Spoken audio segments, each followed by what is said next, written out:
Apresentamos Através da Bíblia, o programa que leva você ao estudo sistemático e detalhado do livro dos livros, a Palavra de Deus. Estes estudos são de autoria do Dr. J. Vernon Magui e apresentados pelo pastor e professor Itamir Neves. Convidamos você, ouvinte, a acompanhar esta jornada através da Bíblia. Olá, amigo, estamos iniciando mais um programa da série Através da Bíblia. É com grande alegria, uma alegria sempre renovada, que entramos em contato com você para o estudo da Palavra de Deus no Evangelho de Mateus. Quero saudá-lo em nome do nosso Senhor e Salvador Jesus Cristo. O estudo da Bíblia transforma a nossa vida quando nos abrimos à ação do Espírito Santo. Então, querido amigo, nós estamos contentes com as cartas que temos recebido de vocês, que são ouvintes desse programa, e hoje nós vamos registrar a carta que vem da cidade de Cuiabá, lá no Mato Grosso. As suas palavras são as seguintes: escrevo para dizer que o programa Através da Bíblia tem me incentivado a permanecer firme na fé. É uma maravilha de Deus e com certeza tenho o controle dele sobre vocês. Tenho alcançado muitas bênçãos ouvindo esse programa. Que Deus abençoe a todos. Amigo, muito obrigado por suas palavras, agradecemos a Deus por sua vida e aproveitamos a ocasião para renovarmos o convite para que você nos escreva mais vezes, contando o que Deus está fazendo no seu coração por meio da sua palavra. No final desse programa, anunciaremos o nosso endereço e aguardamos que você, que é o nosso ouvinte fiel, enderece sua carta para nós, com seus pedidos de oração, com suas perguntas, compartilhando as bênçãos que você tem recebido, ou talvez abordando qualquer outro assunto. Para nós é um privilégio podermos manter esse contato com você. Mas muito bem, amigo, eu quero convidá-lo agora para um momento que você deve saber qual que é, aquele momento bem especial em que nós buscamos a presença de Deus, a iluminação do Espírito Santo para esse programa. É o nosso momento de oração. Eu quero convidá-lo para orar. Pai Celestial, muito obrigado, porque Tu atendes às nossas orações. Obrigado, Senhor, porque diante da Tua misericórdia, nós temos plena certeza do Seu cuidado para conosco. Por isso, pedimos-Te, abençoa-nos nessa hora de estudo e meditação da Tua Palavra. Senhor, nós oramos, suplicando isso, a presença do Teu Espírito em nossas vidas, em nome de Jesus. Amém. Fortalece a fé, conhecer nosso Deus. Querido amigo, o alvo do nosso estudo de hoje é estudarmos Mateus 3:13 até 4:11. Nesse texto, encontramos dois relatos muito importantes, que são o significado do batismo e o significado da tentação do Senhor Jesus. O batismo e a tentação do Senhor Jesus, quais são os seus significados, quais são suas aplicações e implicações para nós. Mas antes de nos aprofundarmos nas considerações desses dois temas muito importantes, vale a pena recordarmos alguns detalhes sobre João Batista, o precursor de Jesus, o Messias prometido. Veja só, Mateus deixou bem claro no seu registro que a mensagem de João Batista enfatizava dois temas fundamentais. Em primeiro lugar, João anunciou a proximidade do reino dos céus, isso é, a chegada iminente do Messias que vinha implantar o seu reinado. E o sentido correto da expressão reino dos céus não é só o local ou o território do reino, mas sim o governo dinâmico, o reinado e o domínio do rei sobre os seus súditos. Ao mencionar a proximidade do reino, João destacou a presença do rei, o Messias prometido do Antigo Testamento, o herdeiro de Davi. Ao destacar a pessoa do Messias, João Batista detalhou e declarou com certeza que ele batizaria com o Espírito Santo e com fogo, pois a época messiânica seria caracterizada pelo Espírito Santo e pela necessidade de purificação, que só o fogo do justo juízo divino poderia promover. Mas, em segundo lugar, também, nós temos que lembrar que João Batista preparou o caminho do Senhor, enfatizando o arrependimento. Exatamente. Arrependei-vos, porque é chegado o reino dos céus. A exigência era que todos dessem as costas aos seus pecados e se preparassem para o Messias. João advertiu o povo que a confiança na herança e nos privilégios raciais e religiosos seria de pouca utilidade. Aqueles que se sentiam aceitáveis diante de Deus, junto com os fariseus e saduceus, simplesmente por serem descendentes de Abraão para serem batizados, João fez o quê? Ele exigiu demonstração de frutos. O arrependimento é uma mudança radical de direção, uma mudança de vida. A Bíblia fala muito a respeito da produção de frutos. Jesus disse que a árvore boa produz bons frutos, mas a árvore má produz maus frutos. João Batista disse que o machado já estava colocado à raiz da árvore. Por quê? Porque a árvore não estava produzindo bons frutos. A árvore má deveria ser cortada. Olha, naturalmente, essa palavra se referia aos judeus que não estavam produzindo frutos de arrependimento, dignos, visíveis. Eles eram árvores infrutíferas, improdutivas. O machado já estava colocado na raiz dessas árvores. João Batista, ele não suavizava na sua pregação. Transmitia a verdade de um modo direto e franco. E diante da multidão, ele condenava o pecado e mostrava suas consequências. Não era daquele tipo de pregador que se preocupava em agradar o seu auditório. Não, as palavras de João Batista foram muito objetivas. Ele, o Messias, vos batizará com o Espírito Santo e com fogo. E essas palavras merecem o quê? Um entendimento muito correto para não termos uma ideia distorcida da mensagem de João Batista. O batismo com o Espírito Santo se deu no Pentecostes, e todos os crentes verdadeiros, hoje, são batizados com o Espírito Santo. O batismo com fogo se refere à segunda vinda de Cristo, se refere ao julgamento que Cristo trará. Há quem pense que essa referência aqui ao batismo de fogo está relacionada com o aspecto como que de fogo surgido no dia do Pentecostes. Mas o texto que fala a respeito do derramamento do Espírito Santo no dia de Pentecostes, lá em Atos 2:3, diz o seguinte: havia línguas como que de fogo. E nesse texto de Mateus, fala de batismo com fogo. Então veja só, há uma diferença entre as duas expressões. É preciso que tenhamos muito cuidado quando lemos a palavra de Deus. As línguas que desciam eram como fogo. Se eram como fogo, não eram fogo. Nós sabemos que Jesus virá a segunda vez ao mundo para o julgamento e para reinar entre os homens. O seu julgamento será julgamento de fogo. Quanto ao Espírito, todos os crentes são batizados com o Espírito Santo. Isso quer dizer que o crente é inserido no corpo de Cristo. Ele é parte do corpo de Cristo, que é a igreja. Essa é uma das grandes verdades da palavra de Deus.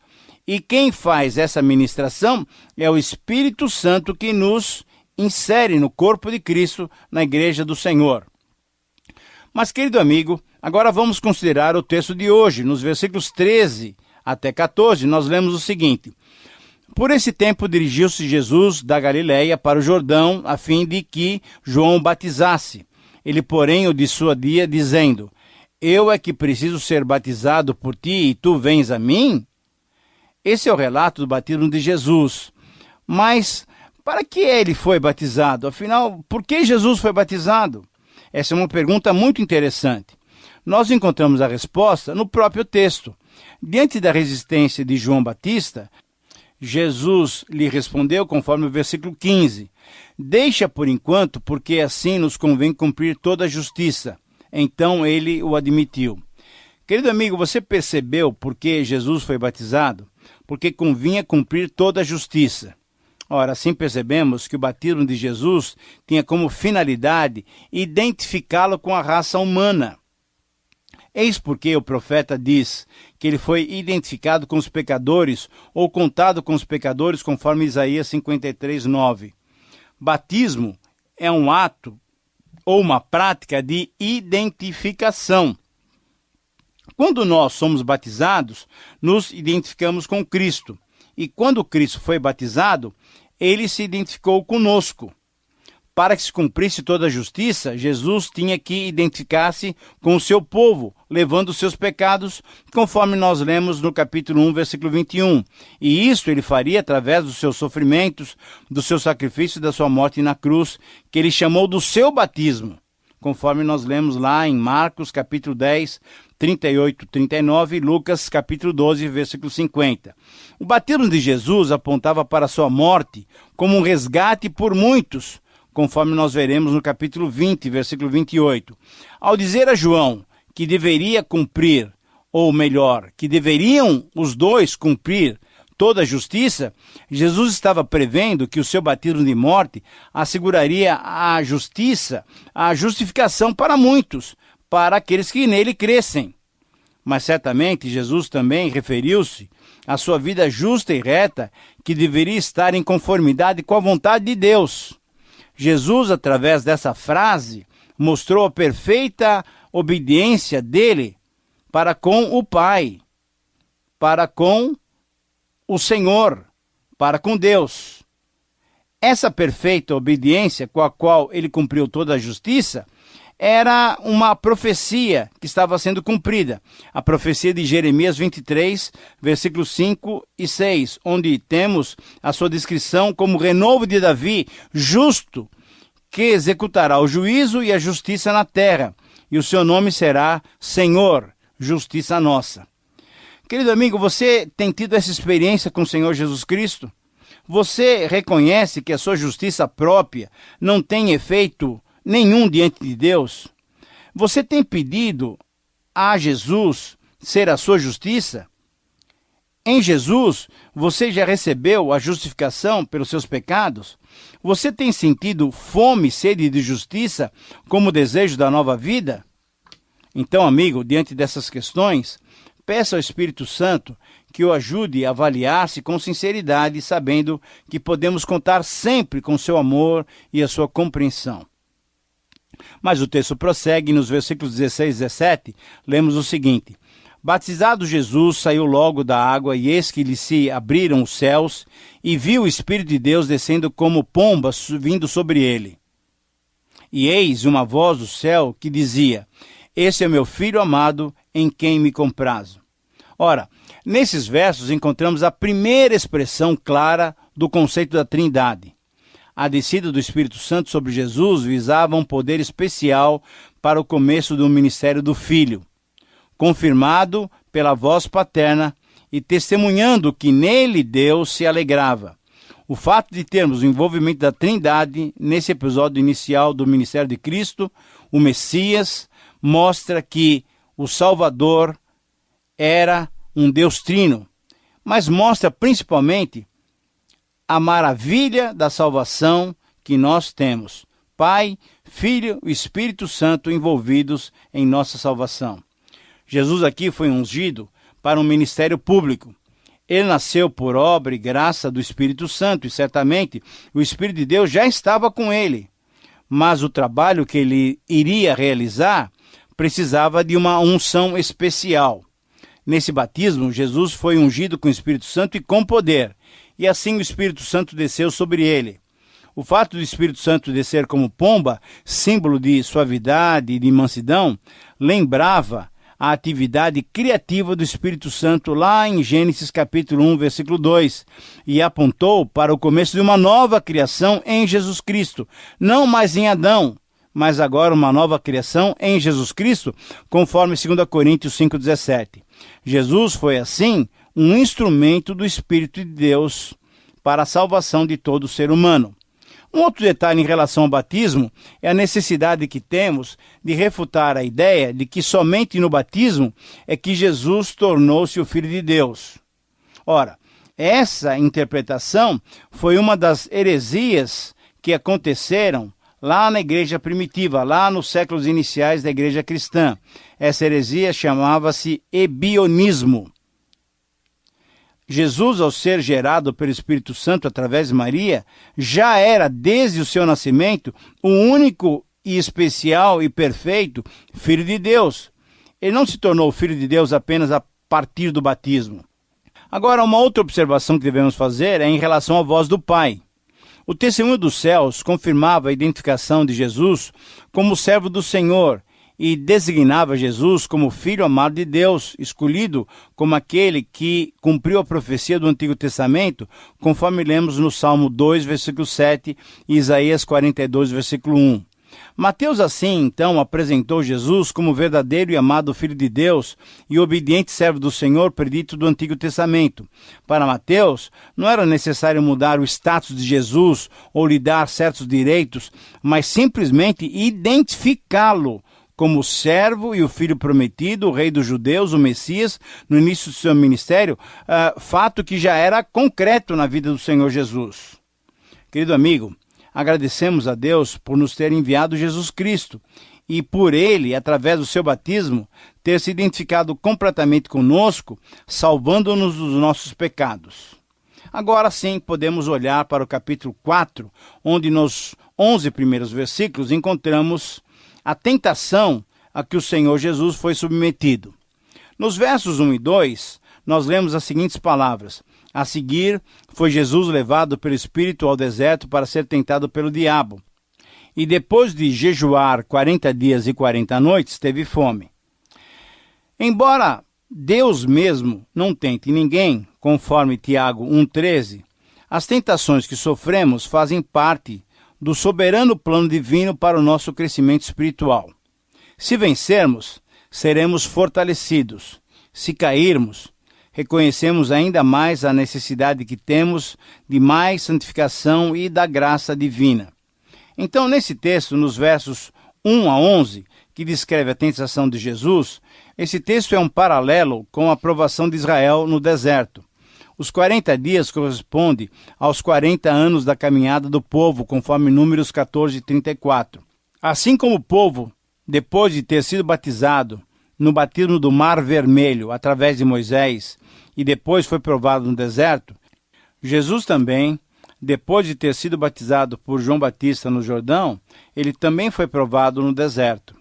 Agora, veja só, Israel, o filho nacional de Deus, fracassou nos testes repetidamente, mas Jesus, o verdadeiro Filho de Deus, ao ser durante 40 dias testado, ele triunfou completamente. Essa é a diferença de Jesus. O nosso Senhor, tendo sido testado e atribulado, e ter passado fome e enfrentado Satanás, ele triunfou completamente. Então, veja só, essa tentação, ela foi necessária porque Jesus estava se identificando com a raça humana, em todos os aspectos, inclusive na tentação também. Porém, ele não pecou, ele foi vitorioso. Para ser o nosso Salvador e o nosso sumo sacerdote, Jesus teria que ter sido tentado em tudo, e ele o foi. Mas, querido amigo, temos que nos lembrar que a palavra tentação, então, tem dois sentidos. O primeiro quer dizer sedução, tentação. Uma pessoa pode ser seduzida, pode ter sido tentada ou pode ser tentada para o pecado. Na verdade, todo ser humano é atraído pelo mal. Mas Jesus foi tentado no deserto por Satanás como Salvador e como Deus. O inimigo queria desviá-lo da sua missão na terra, apresentando-lhe outras sugestões e opções. Satanás, na verdade, queria afugentar, queria desviar Jesus da cruz. O outro sentido da palavra tentação é testar, é provar. Deus provou Abraão quando exigiu dele o sacrifício de Isaque. Deus prova o crente, prova a sua fé e a sua lealdade. Deus não tenta ninguém para o mal, mas Deus nos prova para que a nossa fé seja cada vez mais firme, mais fortalecida. Assim, Jesus, nesse episódio, foi tentado no sentido de ser provado, de ser testado. Diante da sua missão, Jesus foi submetido a mais essa identificação com o ser humano. Agora, sobre a tentação em si, ou sobre esse teste, é necessário fazermos algumas considerações. Em primeiro lugar, na primeira tentação, o maligno escolheu o testemunho que o Pai havia acabado de dar sobre Jesus, conforme 3,17. Esse é o meu Filho amado, em quem me comprazo. E aí o que ele fez? Ele lançou dúvidas. Em essência, disse o seguinte, que se Jesus fosse realmente o Filho de Deus, então ele deveria demonstrar o seu poder, transformando as pedras em pães, a fim de saciar a sua própria fome, visto estar já em jejum há 40 dias e 40 noites. Afinal, será que o Deus Pai faria objeção ao alimento do seu filho? Essa tentação é semelhante à de Mateus 27,40, quando a multidão o desafiou dizendo, se és filho de Deus, desce da cruz. Mas a resposta de Jesus, conforme Deuteronômio 8,3, mostrou que Satanás queria que Jesus se desligasse da sua filiação, que envolvia uma obediência completa aos planos do Pai. Número 2, na segunda tentação, vemos Satanás citando e interpretando erroneamente as Escrituras. O Antigo Testamento prometia que Deus iria proteger aqueles que confiam nele, conforme Salmo 91, 1-12. Então o diabo desafiou Jesus dizendo o seguinte, se Jesus era o Filho de Deus, ele deveria testar a sua intimidade com o Pai, comprovando aquela proteção prometida. Ele desafiou dizendo o seguinte, atira-te abaixo. Por quê? Porque está escrito, aos teus anjos ordenará a teu respeito, e eles te sustentarão. Ora, o diabo queria que Jesus, atirando-se do pináculo do templo, se aproximasse de Deus com uma chantagem emocional, obrigando o Pai a protegê-lo com seus anjos. Jesus então respondeu com Deuteronômio 6,16, não tentarás o Senhor teu Deus. E sabe por que Jesus respondeu assim? É isso mesmo, porque o cuidado de Deus sobre os seus filhos não nos dá o direito de tratar a Deus de uma forma leviana, obrigando-o a agir em nosso favor a qualquer momento. A atitude do verdadeiro Filho de Deus, ao invés de tentá-lo, deve ser confiar e obedecer a Deus. Muito bem, na terceira tentação, não fica clara a maneira como ela aconteceu. Certamente foi visionária. Por quê? Porque não existe nenhuma montanha, nenhum monte tão alto que possa oferecer um panorama de todos os reinos do mundo. Mas, seja de que forma essa tentação ocorreu, ela foi extremamente sutil.